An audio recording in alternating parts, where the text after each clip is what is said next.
సంక్రాంతి పండుగను 3 రోజులు జరుపుకుంటారు. ప్రధానంగా భోగి, సంక్రాంతి, కనుమ. అయితే భోగి, సంక్రాంతి రోజైతే ఎవరు కూడా నాన్ వెజ్ తీసుకోరు. కనుమ రోజు మాత్రం ప్రతి ఒక్కళ్ళు చికెన్, మటన్ ఇలా రొయ్యలు ప్రతి ఒక్కళ్ళు కూడా నాన్ వెజ్‌నే తీసుకుండానికి ఆసక్తి చూపుతారు. ఎందుకంటే ముక్కనుమ కూడా మరొక పేరుంది. సో, ఈ నేపథ్యంలో ప్రతి ఒక్కరు కూడా చికెన్, మటన్, రొయ్యలు, చేపలు ఇట్లా కొనుక్కునేందుకు ఆసక్తి చూపుతూ ఉంటారు.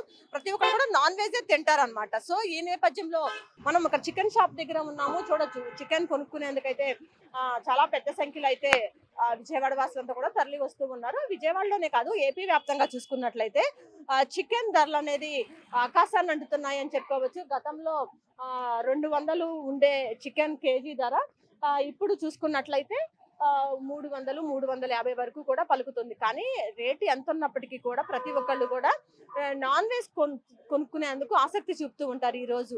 రేటుతో సంబంధం లేదు. ఎందుకంటే పండగ కాబట్టి ప్రతి ఒక్కళ్ళు కూడా రేట్‌ని పక్కన పెట్టి నాన్ వెజ్‌నైతే కొనేందుకు అయితే ఆసక్తి చూపుతూ ఉంటారు. ప్రస్తుతం మనం ఒక చికెన్ షాప్ దగ్గర ఉన్నాం. ఇక్కడ కూడా చూసుకున్నట్లయితే బోన్‌తో ఉన్నటువంటి చికెన్ ఒక ప్రైస్ ఉంది. బోన్‌లెస్ చికెన్ అయితే ఒక ప్రైస్‌తో అమ్ముతున్నారు.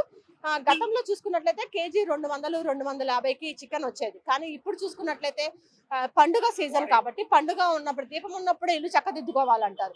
సో, ఇలాంటప్పుడే క్యాష్ చేసుకునే కూడా వ్యాపారస్తులంతా కూడా ఎక్కువగా ఆసక్తి చూపుతూ ఉంటారు కాబట్టి ఈ కనుమ రోజు చూసుకున్నట్లయితే రాష్ట్ర వ్యాప్తంగా కూడా చికెన్ ధరలు అనేది కొండెక్కాయి. మొత్తంగా చూసుకుంటే కిలో 300 నుంచి 350 రూపాయల వరకు కూడా పలుకుతూ ఉందన్నమాట. మటన్ ధరలు చూసుకున్నట్లయితే ఇంకా ఎక్కువగానే ఉన్నాయి. కేజీ రూ. 1000 నుంచి 1200, 1300, 1400 ఇట్లా పడుతూ ఉన్న పరిస్థితి అయితే మనకు కనిపిస్తా ఉంది. మొత్తంగా చూసుకున్నట్లయితే కనుమ పండుగ నేపథ్యంలో ఇటు చికెన్, మటన్ ధరలన్నీ కూడా నాన్ వెజ్ ధరలన్నీ కూడా కొండెక్కాయని చెప్పుకోవచ్చు. ఇది ఇక్కడ ఉన్న పరిస్థితి. కెమెరా పర్సన్ రాంబాబుతో Lakshmi, one India news Telugu, Vijayawada.